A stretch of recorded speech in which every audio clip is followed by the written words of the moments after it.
instead of when you have this new relationship, right, and planning date to date to date and not knowing when the next date's going to happen, have that long-term plan that vacation 6 months from now, knowing you'll still be together.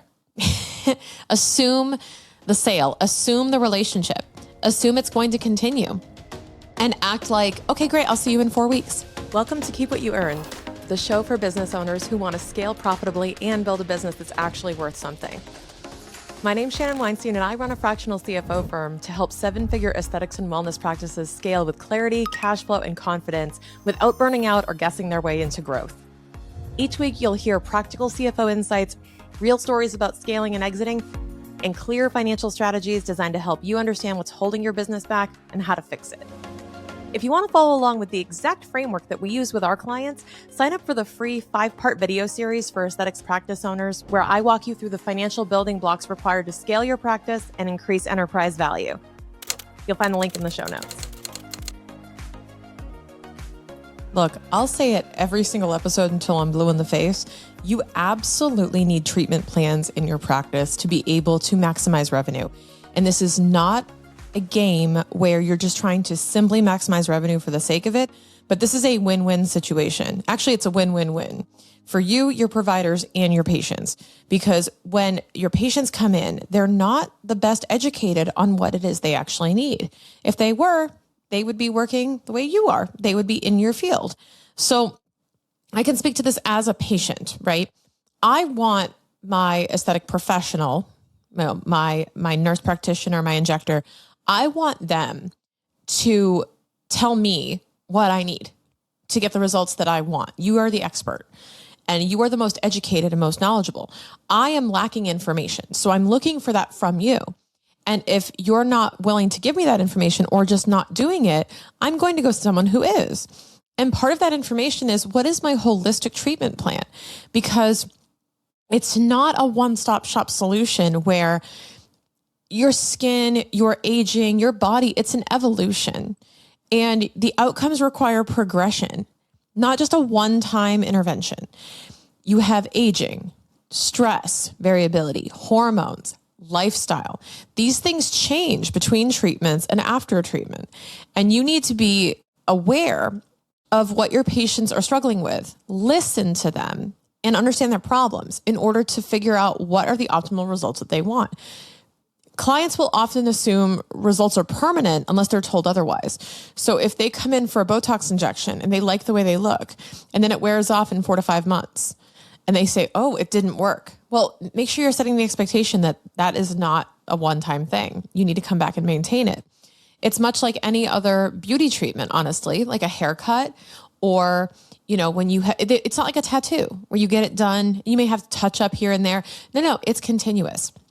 And if you want to maintain optimal results, there are a series of treatments that you're probably going to want.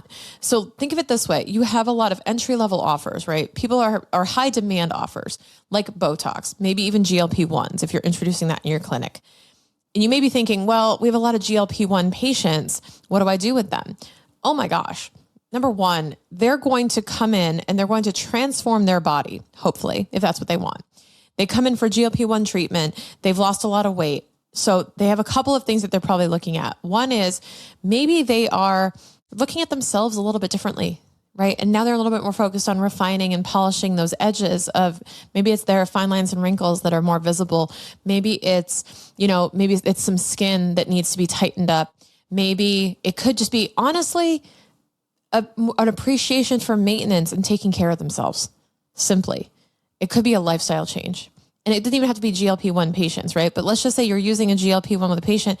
This is an opportunity to help them realize the full potential of what it is that they could accomplish with the aesthetic goals that they have. And you may be unintentionally setting your clients up for disappointment if you're only prescribing them one treatment when they have articulated what they want are these types of results. And without a plan, your care becomes reactive. It becomes selling one treatment after another and starting from scratch every single time. And the maintenance of their plan should be, it's your responsibility as a clinician, as a practitioner, not a salesperson. So maintenance of their treatment plan is essential. personally, I don't feel oversold to. If I'm a patient in a med spa and somebody says, here's your holistic treatment plan. This actually happened when I went to the med spa here. They walked me through an entire consult. And what the doctor did was he went through everything with me and he said, okay, here is what I would like to do with you based on your goals, right? Here are the treatments that coincide with your goals. I did not know really, other than working with estheticians and injectors and practitioners. If in my business, I would not have known what microneedling was or what it did to someone's face. He took the time to help me understand that this would be a huge benefit to me. And here's why. And then basically helped me understand how it connects to my goals so that I can see if I'm getting the results that I want. And so I have spent way more money and way more time than I ever thought I would in a med spa for myself. And I'm not disappointed by it because I was educated on, here's a holistic treatment plan that we think could help you. And here are the different things that we can offer you so that you feel better and that you look better and that you just in general look the way you feel. That's it. So it's such an important point I want to make. And I know I belabor this on the podcast, but you have got to use treatment plans and I actually know someone who writes it on a prescription pad, right? Writes out all the treatments that they want, including retail product, including skincare, because you should be in control of the entire client journey. You should be in control of the entire treatment plan that they're going to have because you want to ensure they get the results that they want. And you want them connecting you to the reason why. So even if you feel like it's distance where it's like, well, that, it's all the treatments that did that for you and the products and everything else. But if you recommended it, they will associate their results to you. They'll be more likely to refer other people to you. They'll be more likely to come back again and try new services and to trust you. Treatment plans build trust because it's showing that you are invested in the long-term progression and that you're in it for the long haul with them. Right. So instead of when you have this new relationship, right, and planning date to date to date and not knowing when the next date's going to happen, have that long-term plan that vacation 6 months from now, knowing you'll still be together. Assume the sale, assume the relationship, assume it's going to continue and act like, okay, great. I'll see you in 4 weeks. Don't give that like, would you like to book? Nah, I'll see you in 4 weeks. Let's get that in the schedule. Susie here at the front desk is going to help you. Perfect. One of the biggest questions that we get as CFOs is, when am I ready to expand? When am I ready to exit? Unfortunately, it is a complicated question, but the answer can be simplified into a framework that we've developed that helps identify the 5 financial vital signs that are indicating if you're ready for expansion into new locations or possibly an exit. You can find the link to the video series in the show notes that walks you through the simplified framework and helps you identify the biggest thing in your way to those goals.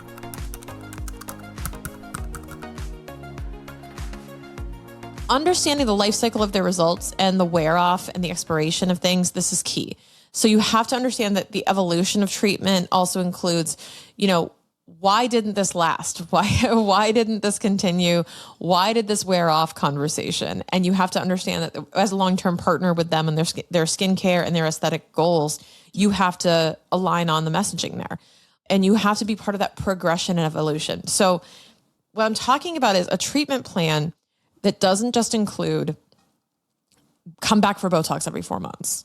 So there's the repetition form of loyalty, but there's the evolution form of loyalty and the progression. And this is huge. So you're not just upselling, okay? You're progressively improving on the results. You cannot do everything all in one day. You can't deliver them all of the treatments, and you'll overload them, their whole system. They will not get good results. They will not have a good experience. They'll probably be in a lot of pain if you try to overload those. So you have to do it progressively. And only by the way, about way better than they do how these treatments interact with each other. The proper ordering, the proper layering, the proper time between. This, they don't. So if you demonstrate that this and that you have a recommendation for them based on their goals, they will trust you even more as a professional because you have articulated, okay, here are your goals. You want to accomplish this by here? Perfect. Here's the plan I want to set in place. I think we should come back for Botox every 4 months. I want to see you for 3 sessions of microneedling in that time. I want to see like, this is what we should be doing. And if you're not fulfilling on that, and this is the other thing, you have to fulfill on it. Like if they're late to their treatment plan, if they're not fulfilling it, you should almost remind them that they're risking their results. Hey, Becky, you told me that you really want to do X, Y, and Z. And I've noticed that you've only come in once for a syringe of filler and a couple of other things. I want to make sure you're getting your money's worth. And it sounds like we're just scratching the surface here on what we could possibly do for you to get you those results. Do you want to come in and go through another consult? Do you want to go through an updated treatment plan? Has anything changed in your lifestyle and in your habits that maybe we can talk about that we could adapt to? And maybe your schedule's just super packed. Let's figure out one that works for you. Figure out a rhythm. I would want that because I know somebody is looking out for me. Somebody's looking out for the results that I said I wanted and holding me accountable. And this is not that different than like a personal trainer. Imagine, okay, you go see a personal trainer at a gym, you sign up for training or you go for a session, right? You're going to try it out. Fine. But you try out the session and then they say, okay, we have some options. Like I can give you a workout plan and we can say goodbye. Or you can come back in 3 times a week and we can come up with a specific training plan that will specifically increase your strength, increase your muscle mass. I'll give you a nutrition plan that will decrease your body fat percentage, right? And sort of like figure out your rhythm of your metabolism, get you a good stretching and flexibility routine and some recommended classes you could take or breathing exercises you could do. Holistically, what do you think the likelihood of achieving the results would be for that person who got the comprehensive plan and the accountability of a 3-session-a-week program? Pretty damn high, right? So, and of course they're going to spend more money to do that. But you are gatekeeping. If you are not doing a treatment plan, you are gatekeeping the path to resolution, the path to solution for them. You're gatekeeping their solution because they don't know what needs to be done to nearly guarantee their success. I have always said that you should prescribe a treatment or you should propose, and this applies to my business too. If you come to me and you say, my practice is in deep doo-doo with my cash flow, I need your help, Shan. I would say, okay, here's what I think you need that would make it unreasonable that you wouldn't achieve what you want. This is the level of service that I would recommend that would make it unreasonable not to achieve exactly the result. Because if you do all of this, according to my program, I would be willing to put my money on the line, put my business on the line and say, if you did all of this and you still didn't experience a cash flow injection or you still didn't have you were not better off financially, then shame on me. Because if you do all of these things, nearly guaranteed. You are in that position for your patients.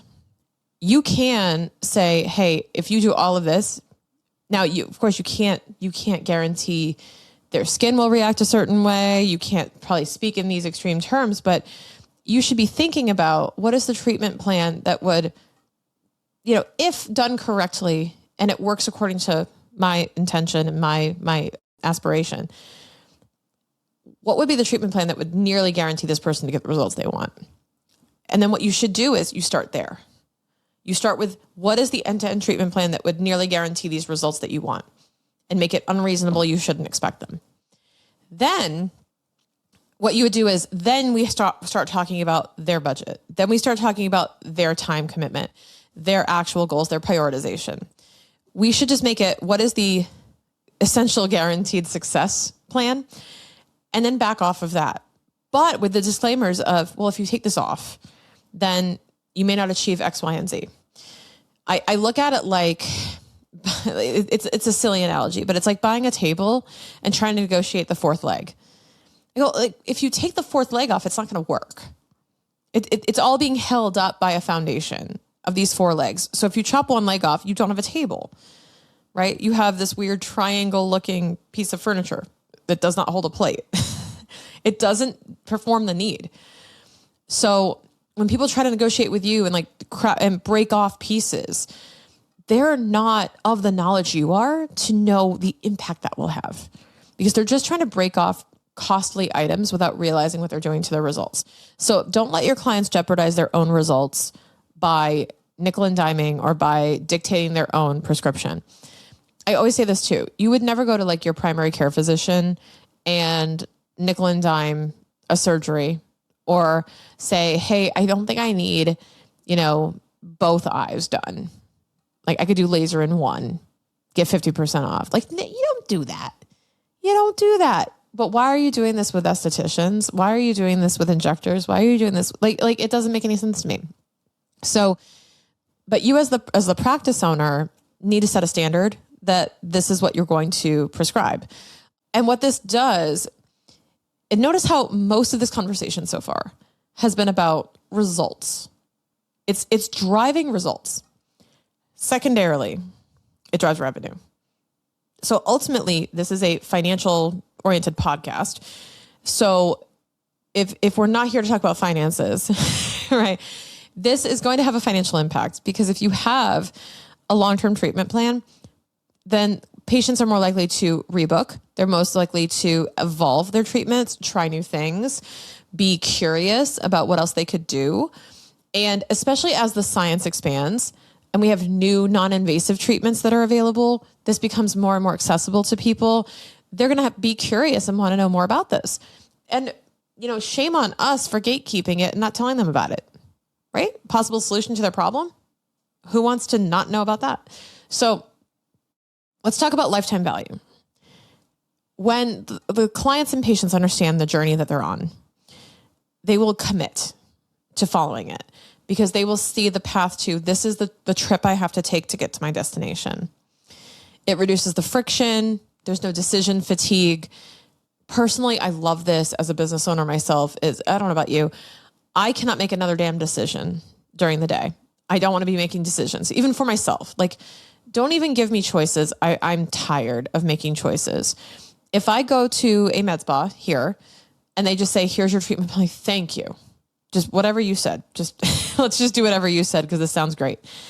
Then you'll have fewer gaps between the visits. You'll have higher trust and recommendations, and it will lower price sensitivity to the point where they won't even ask about price. Price becomes irrelevant, because now you're talking about, here's your treatment plan, just do it. And I'll pay whatever it takes. And that's the type of patient that you want. And it creates predictable scheduling, utilization, reduce reliance on like promotions and marketing, because now you're bringing that flow in and you're not really having to rely on selling every butt in the door. And it creates a smooth client experience and consistency. Not only that though, like I mentioned before, it creates a referral program essentially for you, because you have somebody who's coming in repeat. They're going to also experience better results. People are going to ask them, hey, what are you doing? Right? What have you been doing? You look amazing. And be like, oh, I go see Shannon. She's great. Oh, give me her number. The more likely you are to drive results that actually show up, the more likely it is that will result in referrals, that will result in better marketing and better branding for you with zero cost of client acquisition. So instead of spending money on marketing, spend money on making your existing patients look amazing, and then have them walk around the street, because people will ask. Your best marketing is your own results. And then let's talk about the treatment plan, right? So what should this actually look like? And we had a guest on the show who may not have aired yet. And we talked about the treatment plan, multidimensional treatment plans. And I love this idea. There's kind of like a component to the treatment plan where it's, what are we starting with? Right? High priority. What are the high priority items we need to tackle? What are some observations that you've made that could also be done? What does the skincare routine look like? What is their current skincare routine? What are the improvements we're going to make around that? And you have to kind of come up with a comprehensive plan across different modalities. So are there any energy-based treatments? Are there any injectables? Are there any surgical treatments? Are there any aesthetic services like facials, maintenance services, skincare, and retail? So kind of across your whole practice of the categories of services and products, what could you implement? And you could just put NA if you don't have to do everything, but it should be multimodality, and somebody should be educated on the recommendation that they were given. Because you know what I did when I got that treatment plan? I went home and Googled almost all the stuff that they had given me, because they had educated me on it. I wanted to see what the results looked like. I wanted to get more information. I'm one of those people. I like to get informed. I like to research it a little bit and understand. And so will your patients. But if you give them you plant the seed and saying, this is what I want to do with you, and then they look it up and they're like, oh, I like that. Done. So for the sake of simplicity, your treatment plan should include a multimodality plan. It should have a clear outcome at the end, a clear finish line that we're going to be measuring. And that doesn't mean you're done after this treatment plan, by the way. It just means that we're going to reset the goal. We're going to reset to the new goal. We should have the expected duration of the results and make sure that we have the frequency and the cadence of different appointment windows that you want to be making. And we want to include signals. This is huge. Include signals of, if it is working, this will happen. If it's not working, this will happen. Or better put, this is a sign you're progressing. This is a sign we need to adjust. This is a sign of progress. This is a sign of adjustment. That means that we need to revisit this if you're feeling this type of result. And if you've listened to my prior episodes on things like chargebacks and also patient lifetime value, you understand that when a client experiences not so great results, adverse results, or just not the results they wanted, now we have to have a conversation on, what do we need to adjust? How do we fix it? How do we correct for it? How do we show our expertise and show up for our patients and have that opportunity? You have to have that flexibility in your treatment plan as well to adapt to, okay, this didn't work, so I'm going to take this out. I'm going to replace it with this. This is why you are so powerful as a provider, that you need to step up and you need to articulate what it is that that patient needs and why you're in such a unique position to do that. You're in such a unique position to help them. And you're going to want to fight this urge to like, oh, I feel so salesy if I'm trying to upsell them. It's not about upselling. I really want you to reframe that. I really want you to reframe that as preservation and maximization of results. What would make it unreasonable that the patient would not achieve the results that they desire to? What would make it unreasonable that they wouldn't? And I phrase it that way because I don't want to say what would guarantee the results, because you're going to get into your own head about, well, nothing's guaranteed and da, da, da. I know. What would make it unreasonable not to expect the result? If they did all of these things, it would be unreasonable to me they wouldn't expect it. That's what I want you to ask yourself. And that becomes the treatment plan. That is the benchmark on which everything is measured. And then when that happens, you have client LTV, lifetime value, repeat business, evolving treatments, higher retention, higher referral rate. You will be generating better revenue for each provider hour, more predictable cash flow. Like there's no downside. You have got to do this. It's not a pitch. Okay. A treatment plan is not a pitch. It's simply a promise that the results that you're delivering today will still be in effect and matter months or years from now. Practices that lead the clients through the progression will not have to sell harder. They will simply project that they care more and they will command more trust. That is what it's all about. You have got to command more trust out of your patients, out of your clients, so that you can be more satisfied in your relationships with your clients and approach it more confidently, so that ultimately your practice will thrive, your clients will get the results they want, and your providers will be happy. This is the formula, I promise. Hey, thanks for tuning into today's episode. If it left you feeling inspired to take action, make sure to check out our free video series that walks you through the same framework that we use as a CFO team to identify what's holding a practice back from growth and how to fix it. Links in the show notes. See you on the next episode.